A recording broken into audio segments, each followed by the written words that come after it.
इस मूवी की स्टार्ट में हमें इजिप्ट मुल्क को दिखाया जाता है, जहां पर स्लेव्स यानी गुलामों को जानवर की तरह उन पर जुल्म किया जाता था। उन स्लेव्स से बहुत ही ज्यादा काम करवाया जाता था और अगर उनसे कोई भी भूल हो जाती तो उन्हें काफी मारा पीटा भी जाता था। वहीं पर हम पैलेस में किंग और बाकी लोगों को देखते हैं। किंग इस बात से काफी ज्यादा परेशान था कि दूसरी तरफ जो आर्मी तैनात हैं, वो कहीं इनके लोगों पर अटैक न कर दें। इसी प्रॉब्लम के सलूशन के लिए उसने मीटिंग रखी होती है। मीटिंग में किंग सभी को ये बताता है कि इससे पहले कि वो आर्मी हमारे राज्य पर हमला कर दे, उससे पहले ही हमें उन पर अटैक करना होगा। इसीलिए मैं चाहता हूँ कि तुम सब जंग की तैयारी करो।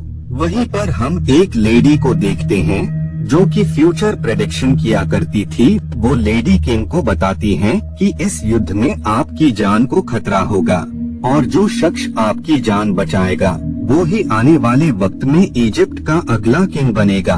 असल में किंग को दो लोगों पर काफी भरोसा होता है।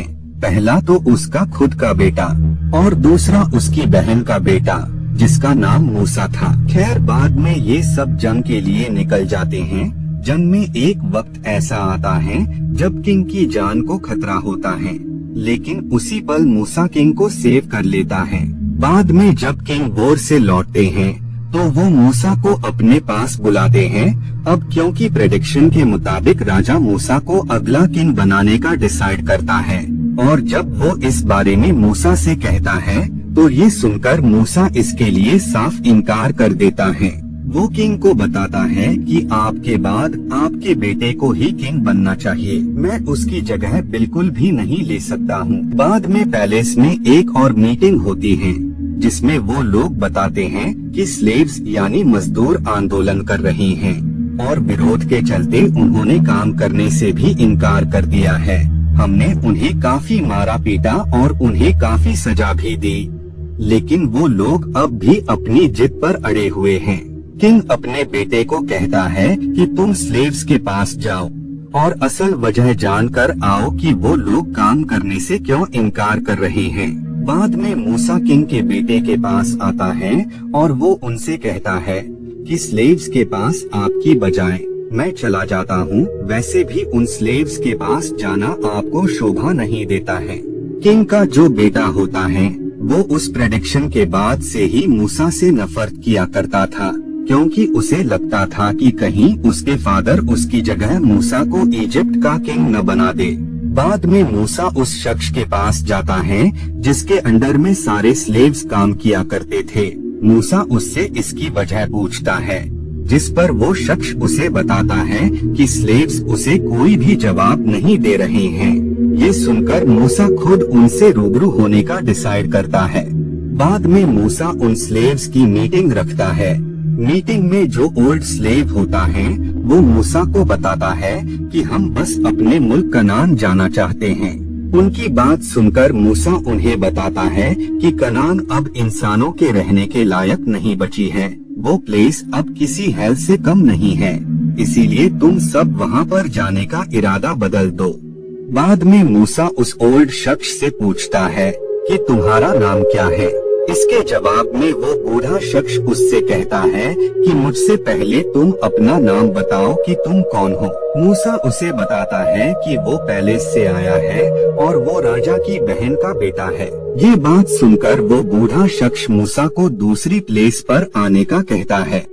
नाइट में जब मूसा उन स्लेव्स की बताई हुई प्लेस पर आ जाता है तो वो ओल्ड शख्स मूसा को बताता है कि तुम्हारा राज घराने से कोई भी ताल्लुक नहीं है और न ही तुम किंग के बहन के बेटे हो, बल्कि तुम तो हमारी ही तरह एक स्लेव हो। वो ओल्ड शख्स उसे पूरी कहानी बताता है कि जिस साल तुम्हारा जन्म हुआ था उसी ईयर प्रेडिक्शन हुई थी कि हमारा मसीहा बोर्न होगा, जो कि हमें इस गुलामी और इन सारी तकलीफों से निजात दिलाएगा। जब इस बारे में पैलेस के लोगों को पता लगा तो उन्होंने एक एक करके सारे बच्चों को मारना शुरू कर दिया, जिस वजह से तुम्हारे पेरेंट्स ने बचाने के लिए तुम्हें रिवर में ही बहा दिया, जहां तुम किंग की बहन को मिल गए और बाद में वो तुम्हें घर पर ले आई।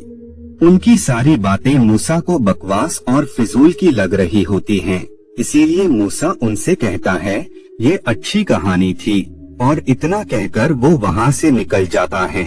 वहीं पर 2 और स्लेव होते हैं जो कि सारी बात उस शख्स को बता देते हैं। इधर महल में हम किंग को देखते हैं, जिनकी हेल्थ काफी ज्यादा खराब होती है और बाद में उनकी डेथ हो जाती है। किंग की डेथ के बाद उनके बेटे को ही इजिप्ट का नया राजा बना दिया जाता है। बाद में जब किंग को भी इस बारे में मालूम पड़ता है तो वो मूसा को इजिप्ट को छोड़ने का कहता है, लेकिन जाने से पहले आखिरी बार मूसा अपनी माँ यानी राजा की बहन से मिलता है। मूसा की माँ ये कबूल कर लेती हैं कि मूसा उनका बेटा नहीं है, बल्कि वो तो रिवर में मिला था जिसे वो अपने साथ ले आई थी। बाद में मूसा अपने सफर की तरफ बढ़ जाता है और वो काफी लंबा सफर तय करता है, जिसके बाद वो एक कबीले के पास पहुंचता है। वहाँ पर कुछ लेडीज कुएं से पानी भर रही होती हैं। तभी उसी पल वहाँ कुछ लोग अपनी भेड़ों और बकरियों के साथ आ जाते हैं और वो उन लेडीज को कुएं से दूर करके अपनी शीप्स को पानी पिलाने लगते हैं।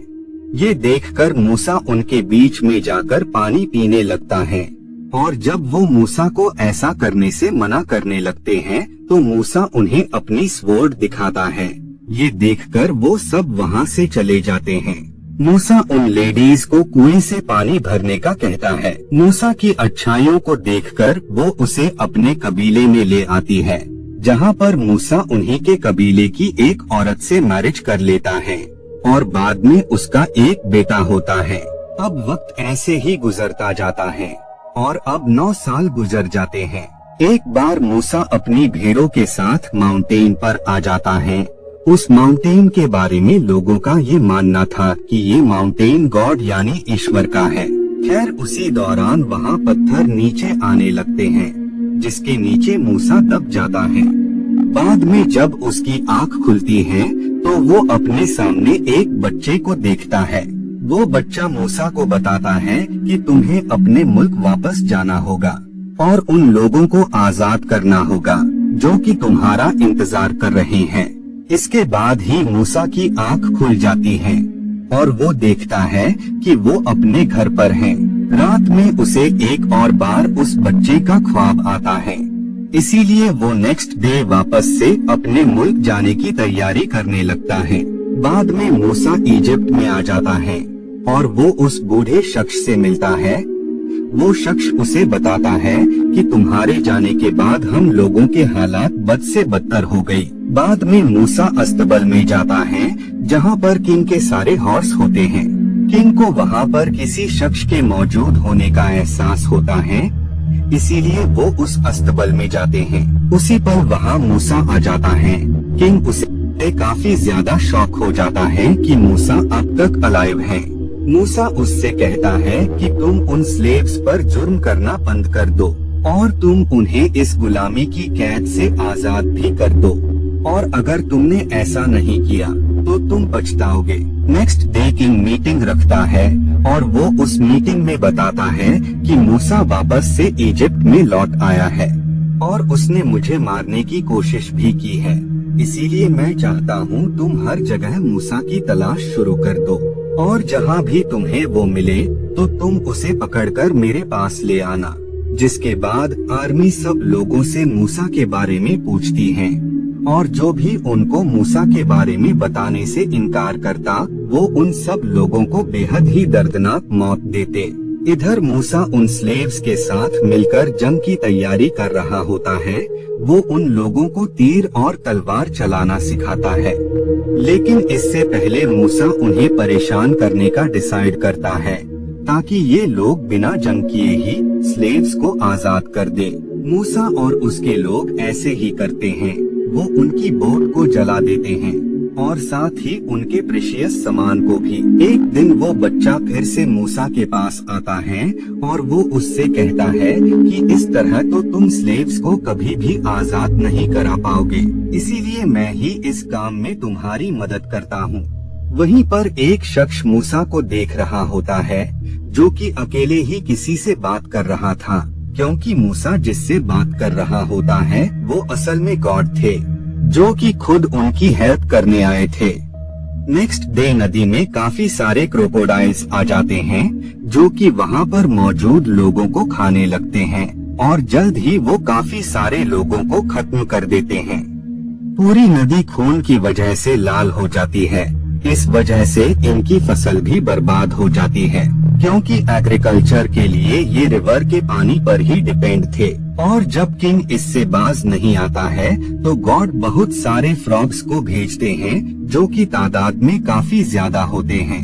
फ्रॉग्स के मरने की वजह से वहाँ काफी सारी मक्खियाँ आती हैं और वो उन फ्रॉग्स से भी ज्यादा होती हैं, जिस वजह से इनका खाना खाना भी मुश्किल हो गया था। बाद में पैलेस के लोगों पर एक ऐसी बीमारी फैल गई थी जिसकी चपेट में पैलेस में मौजूद सारे लोग आ जाते हैं। बाद में किंग के पास हॉर्स को लाया जाता है जिसे मूसा ने भेजा होता है। उस हॉर्स पर ये लिखा होता है कि अगर तुमने स्लेव्स को आजाद न किया तो इससे भी बुरा होगा। लेकिन इसके बावजूद भी किंग उन स्लेव्स को आजाद करने के बजाय उन पर और भी जुर्म करने लगता है, जिस वजह से ईश्वर स्टोन्स की बारिश करते हैं जिससे उनके सारे एनिमल्स मारे जाते हैं। बाद में इजिप्ट पर टिड्डियों का अटैक होता है जो कि उनके सारे फसलों को डिस्ट्रॉय कर देता है। बाद में मूसा गॉड के पास जाता है और वो उन्हें सब कुछ बता देता है, इसीलिए गॉड किंग को एक और मौका देते हैं। लेकिन जब वो उस मौके को भी गवा देता है तो गॉड किंग के बेटे को ही मार देते हैं क्योंकि जितना दर्द जितनी तकलीफ उसने बेकसूर लोगों को दिया होता है, ईश्वर चाहते थे कि वो तकलीफ वो भी महसूस करें। वो महसूस करें कि अपनों को खोने का दर्द क्या होता है। ये देखकर किंग को काफी गुस्सा आता है और वो उन सब लोगों को इजिप्ट से निकाल देता है। बाद में किंग को एहसास होता है कि उसने उन्हें अलाइव छोड़कर ठीक नहीं किया है, इसीलिए वो अपनी आर्मी के साथ उन्हें मारने निकल जाता है। लेकिन वे में उनके काफी सारे लोग मारे जाते हैं। बाद में वो लोग मूसा के पास आ जाते हैं। किंग और उसकी सेना को अपनी तरफ आता हुआ देखकर वो समुद्र से ही आगे बढ़ने का डिसाइड करते हैं क्योंकि ईश्वर ने ही उन्हें उस रास्ते से आगे बढ़ने के लिए कहा होता है। समुद्र का पानी भी अलग होकर उनके लिए रास्ता बना रहा होता है। बाद में जब ये दूसरी साइड पर पहुंच जाते हैं तो समुद्र में काफी सारा पानी आ जाता है और उन लहरों की वजह से किंग के सारी आर्मी मारी जाती है, सिर्फ किंग ही बचता है। बाद में मूसा अपने कबीले में जाता है। वो वहाँ से अपने बेटे और बीवी के साथ कनान की तरफ बढ़ने लगता है। इस सफर में गॉड भी उनके साथ होते हैं और इसी के साथ ये मूवी यहीं पर एंड हो जाती है।